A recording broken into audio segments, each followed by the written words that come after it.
Hi everyone, how you doing? Welcome back to Rev and Restore. My name's Keith and today we're on my daughter's Fiat 500 TwinAir.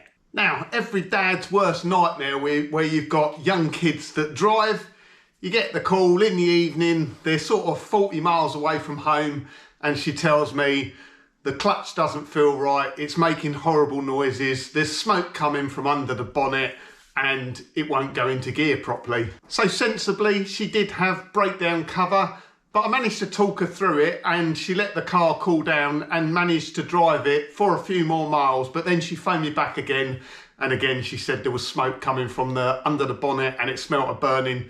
So I jumped in the car, went down there, met up with her, and I'm pretty sure the thrust bearing has gone through the clutch diaphragm. I actually got down there and once it had cooled down, the clutch was working again, but as you'll hear in a minute, it was making a loud screeching noise. I did manage to drive it all the way back about 35 miles, barely using the clutch, literally just second gear and fifth gear down the dual carriageway. So we managed to get it back here okay. So I have purchased a genuine Borg & Beck clutch kit, was $76.99. And in today's video, we're going to replace it. Now, I'm a complete amateur here. I have never done a clutch on a Fiat 500 and I've not done many clutches laying on my back. So I can tell you, I'm not looking forward to doing this. And if you want to know how long it took me, what tools I used and how difficult I found it, then hang around to the end of the video and I'll explain. Let me show you what the problem is. So she phoned me up, she was miles away, and she said it was making horrible noises, smoke coming from the bonnet and a screeching noise. So when I pushed the clutch,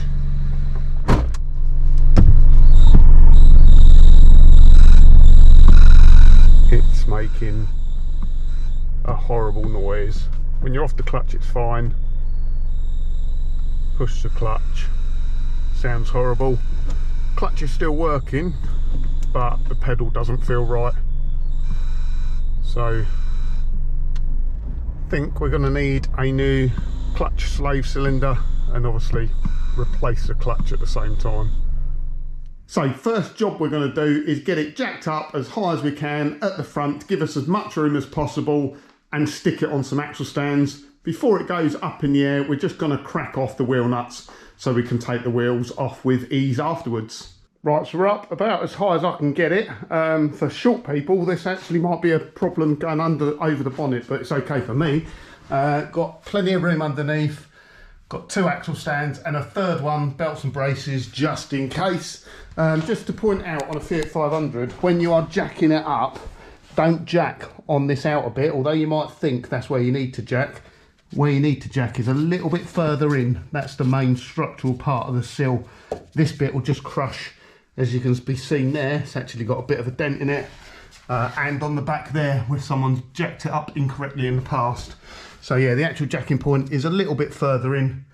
And our axle stands are on the subframe with one spare. So the next bit, we need to take the engine cover off. Probably do it in situ, but it will just give a little bit more room.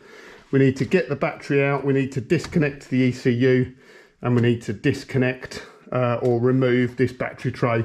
So the battery will be a clamp down there, there'll be the nuts here for the battery terminal, so take the negative off first, then the positive, and then disconnect the ECU, and looks like there's a 10mm nut down there holding that all in place. Right, so underneath the battery tray, we've got this plastic cover here with a drain pipe on the bottom of it.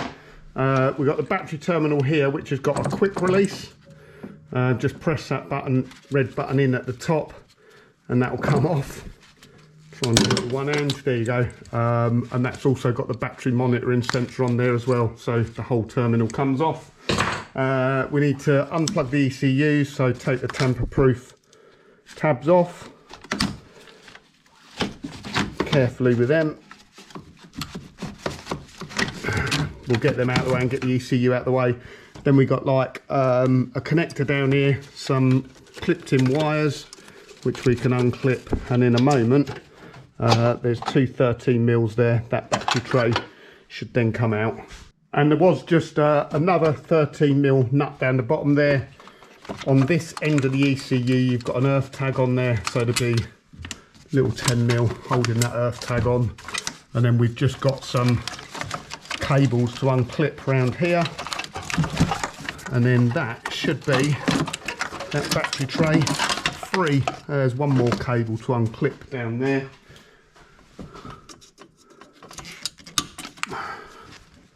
What I would say is be careful with your cable management as well, especially when putting it back in. Oh, there's another one. There's clips everywhere. So there we go. That's our battery tray out. You can see the clips all around it, which all need undoing. And obviously we've got a lot of space there now. We'll tidy up these cables so they're not in the way. Tell you what, if you could smell this, it stinks of clutch. It does smell a burnt clutch. So next thing, we've got to get this gear lever off here. Use a screwdriver. If you pull it up in the middle, they are prone to breaking.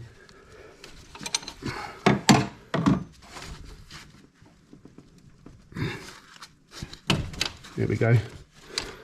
We've got to get the clutch slave cylinder out, so it's 2 bolts there, 13mm. We don't need to disconnect it from fluid, we can just pull the plunger out. There's not much room up here, is there?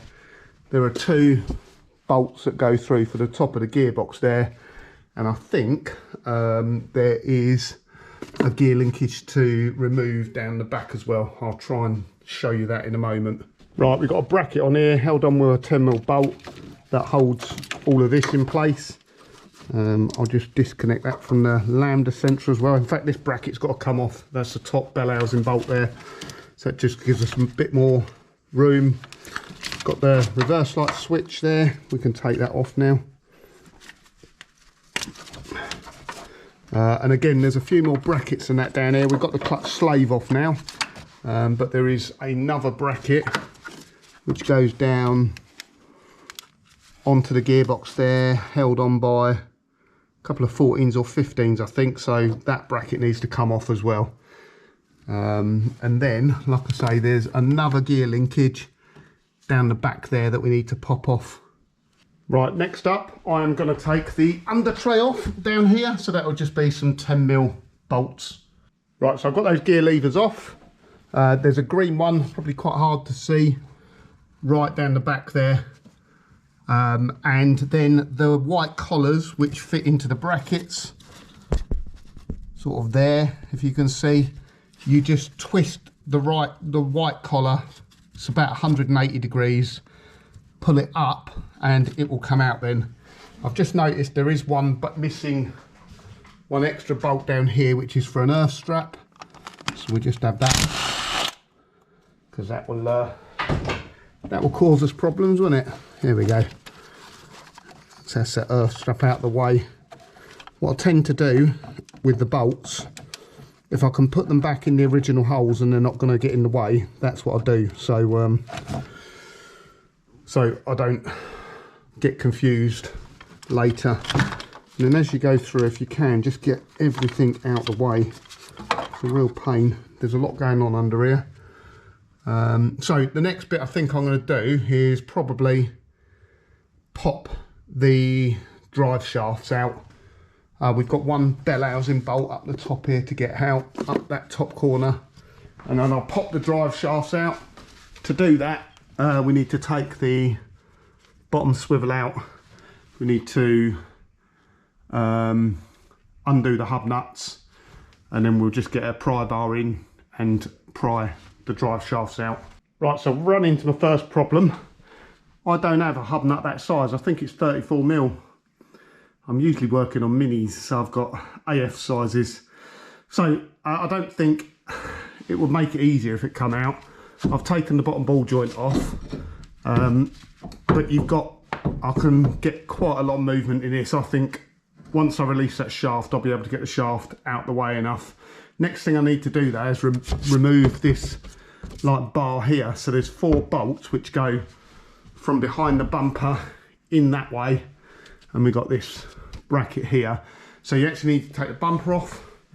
So it's the screws along the top, inner arch liner, which will have lots of clips somewhere, and then this will, there's probably some screws up there, and then we can wedge this out the way. I'll show you once I've got it off. Right then, so you've got these on here. You would think they're just plastic, but they're not. They're metal bolts, and they were really, really tight. For the wheel arch liner, we can just pull it out the way like that. That's just held on with just screws. And then there is a final, this is TX20 Torx bit, which goes up inside of there. That was super, super tight. Now, if we're lucky, this should just pull off now. I don't think there's anything more to unclip. What we're trying to get to is the back side of this. So there's bolts on the back side of that we need to undo. Right, so I've just put a bit of wood out in there to space it out to give me some more room in here. But what I did notice was there's a hole in the bumper there, or there's a blanking plate over the bumper, which is this bit here. And if anyone else is doing this after me, let me know, because I think with that off, look, you can see the bolts right there. Bottom ones are down there, so maybe I didn't need to take the bumper off. Yes, I checked when I put it back together. That does allow you to get to those two top bolts, but you won't get to the bottom ones. So to confirm, you will have to pull the bumper forward. Right, so that bottom bar, you've got the 4 bolts up the front there. Sure, you can probably do that without taking the bumper off. Let me know. You've got this section here, bolt through there, and then you've got 2 bolts which come up through the bottom. And as you can see, that gives us loads of room now to get that gearbox out. I next need to pop the drive shafts out, see if there's an oil drain plug on the gearbox first. So, well, I'm impressed. Well done, Fiat.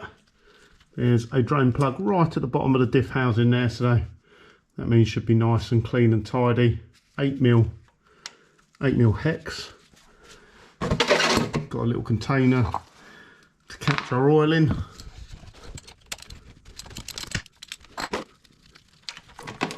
Whoa, I'm gonna make a mess here, aren't I?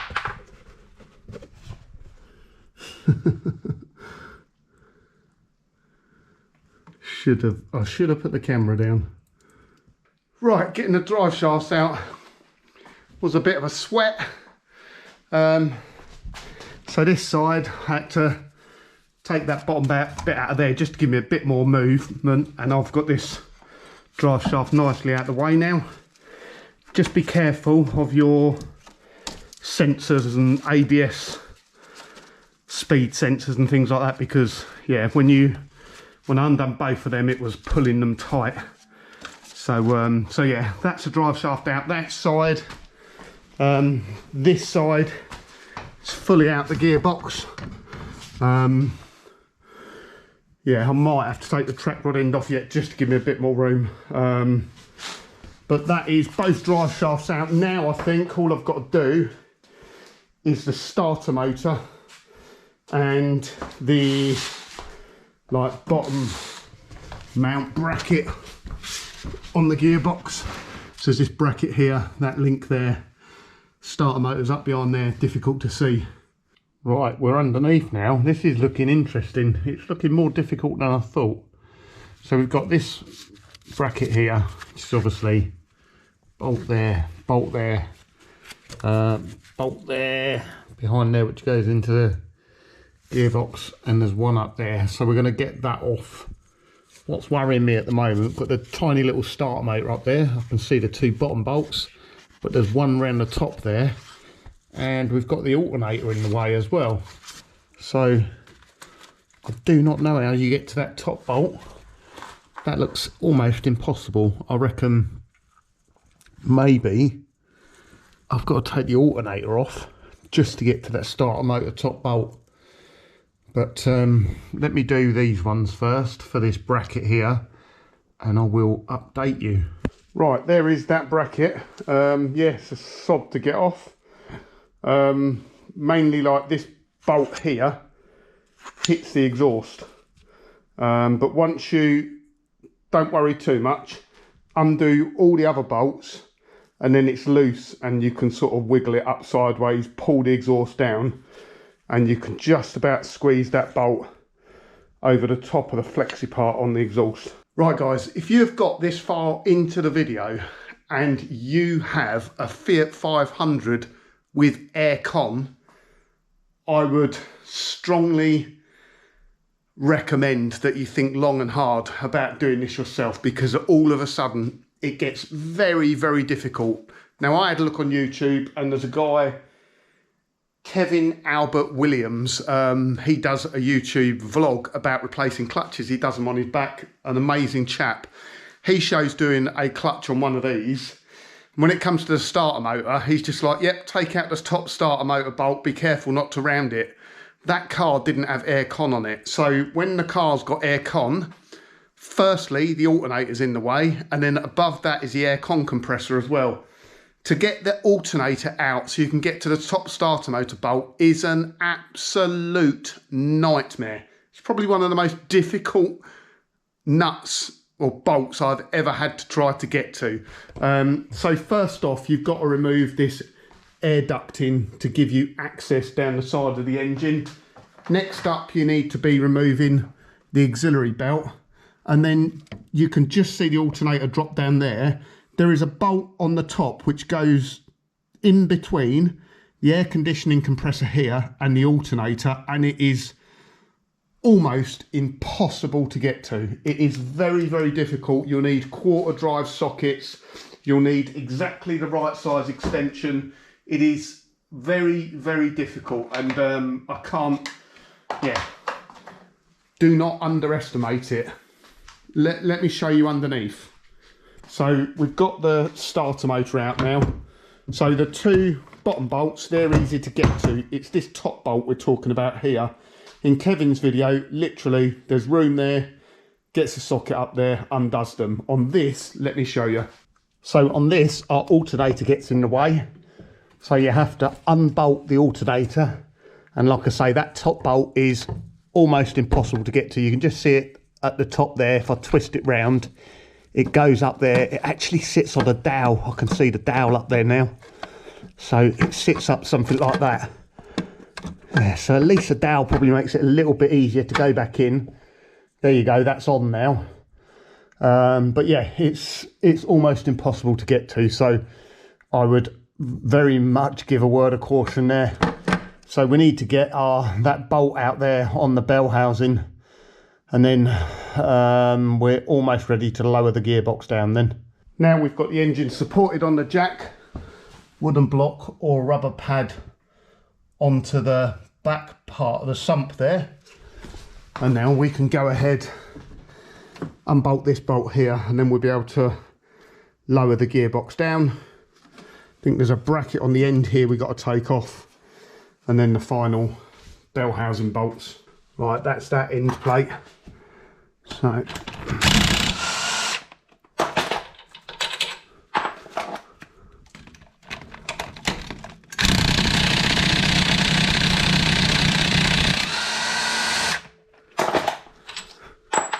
final one, be nice to me, come on.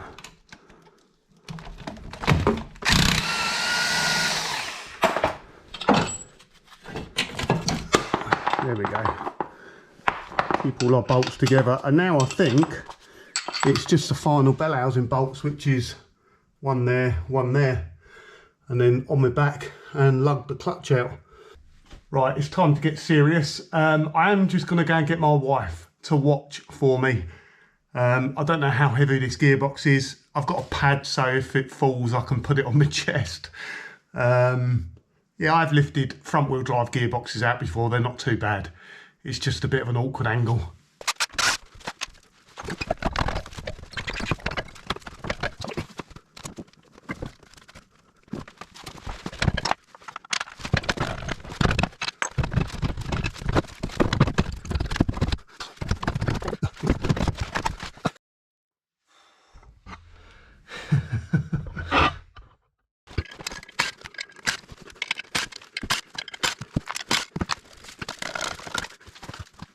Right guys, if you've ever done one of those clutches on your back, a Fiat 500 with, I don't know whether it's just aircon or whether it's got climate control, but horrendous. It's now, I started at 6. It is now 10:48. I did have dinner, so let's say, and it was a little bit later than 6. Let's say it's 4 hours to get the gearbox out. Yeah, not a nice job at all. Let's have a look at what's gone wrong. So I think you can see straight away that is what's left of the thrust bearing. Completely and utterly obliterated. That's what was making the horrible noise, and it had started chewing through the diaphragm of the clutch. Eventually those fingers would have broken off, and then it would have started damaging the clutch fork inside here, and we'd need a new clutch fork. But thankfully clutch fork is fine. Cover plate absolutely shot, but we've got a full clutch kit here. This side of the clutch doesn't look completely worn, but when you look at the other side, that is pretty much down to the rivets. As you can see, it's down past those sort of wear marks, so that clutch had pretty much worn out anyway. It's had its day. Look, you can see the heat marks in there where it was getting hot, so that would have been what she was smelling. Horrible burnt clutch smell. Let's get that cleaned up, inside greased up, new thrust washer. I've not used a clutch aligning tool for flipping ages, but still got one in my toolbox from back in the old days. So we'll get the clutch lined up, get the clutch fitted. It is quite a heavy box, that, even though it's only a little 875cc engine. Quite a heavy box, 5-speed gearbox, but it's got some gravity to it, as they would say. And thankfully, her boyfriend's here tomorrow, and he can help me lifting it back in. As you'd have seen, it took a bit of wiggling around to get it out in the first place, but I was on my own, just with my wife watching, making sure I don't get crushed. So I'm going to go in, I'm going to have a well-deserved shower, a few beers, go to bed and get back on it tomorrow morning. See you in a bit. Got to say, it does make you think back of life as a mechanic as I used to be. A long time ago now, with rose tinted spectacles, you look back on it. But yeah, jobs like that roll into the workshop, or you know, you have all your mates, don't they? Go, oh, I've got a lovely little job for you. I'll pay your mates rates, do it at the weekend. Yeah, right, I'd rather go and stamp on my own bollocks, thank you. Right, so there's our new clutch. We've got the alignment tool on there. All you're literally doing with the alignment tool is just making sure that friction plate in the middle is perfectly centered on the pressure plate on the outside. Another really important point to note is make sure you get the clutch plate the right way around. So on this, when you look at the other side, it is clearly marked flywheel side. So yeah, make sure you do that. Just to show you on the other one, so it can go both ways round. You might find it doesn't fit properly on the flywheel anyway, so you might not be able to get it wrong, but this side will be clearly marked flywheel side, or gearbox side, sorry. And also we've just cleaned up the flywheel, just dressed it back a bit, cleaned it off with some brake cleaner. So that's the clutch ready to go on. Right then, next up, fitting the thrust bearing on, which is a very easy job to do. It just clips in, but if you want to go belts and braces, I have taken that gearbox outside. I've jet washed the inside, the bell housing, just to get it all clean. I've also taken this clutch arm off at the top, the clutch fork. Mark it before you take it off, because it's on a spline, so it can go back in a different position. And then I've lifted the clutch fork out and cleaned up with a wire wheel top and the bottom bushes and lubricated them. Lubricated the thrust bearing as well. Now the splines you need to lubricate, but do not use copper slip. The clutch kit you buy should come with spline grease in there, and you just need to lightly coat the splines with grease. You don't need to go mad on it, because what will happen is that grease will spray out and inside centrifugal force, and if you put too much on there will contaminate the clutch. So less is better, and use the right grease. Don't use copper slip on the splines. Now we just need to get that gearbox ready to go back in.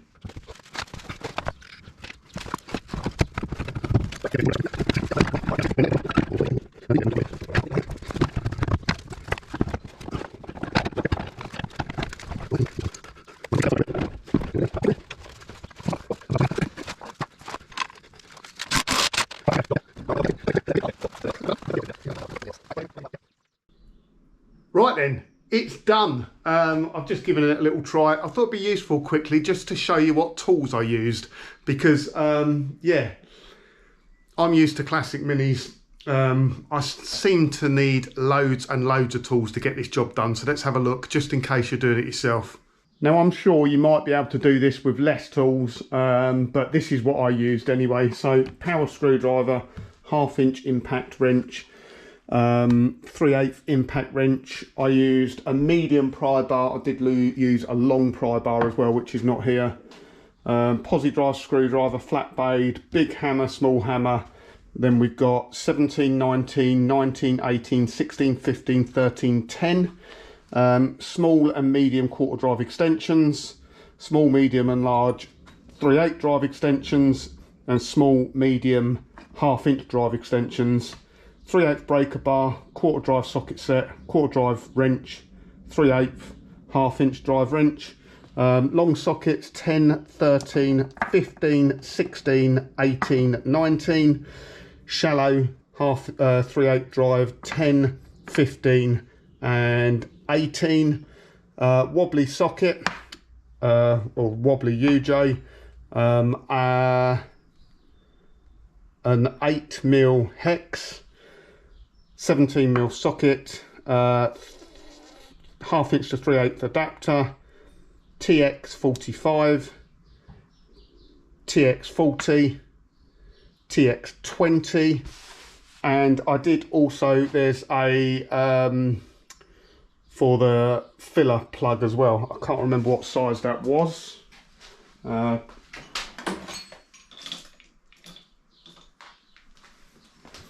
So the filler plug is this one. So it was, I think it was 10. This is a 10-12 anyway, so it's one end of that. I think it was 10. And then consumables wise, brake cleaner, some Loctite, obviously fresh gear oil, penetrating oil, WD-40, duck oil, and we did use like grease and copper slip as well, and obviously you need something to drain your old oil into. I used 3 axle stands, and I actually used 2 jacks in the end, and in total that took me, it was about 7.5 hours doing it on my back. Sure, it would be much quicker on a ramp. And it'd be probably quicker if I'd done one. So if I was to do one again, I'd probably knock a couple of hours off that. In terms of difficulty, now I am just working at home out of my garage, but I used to be a mechanic. I am a trained technician, although nowadays I work in an office and drive spreadsheets. So I just tinker around at weekends. In terms of difficulty, I would rate this medium, maybe medium to hard. It's not that easy to do, and I forgot one thing when I was talking about tools. Obviously you will need a clutch aligning tool as well. So I hope you enjoyed this video. I hope it's useful. Let me know how you get on if you've done one of these yourself on the back. Thanks for tuning in. If you enjoyed the video, please give it a thumbs up. If you're not a subscriber, please do consider subscribing. Join the community. It's free, and I'll catch you again on the next one. Thank you.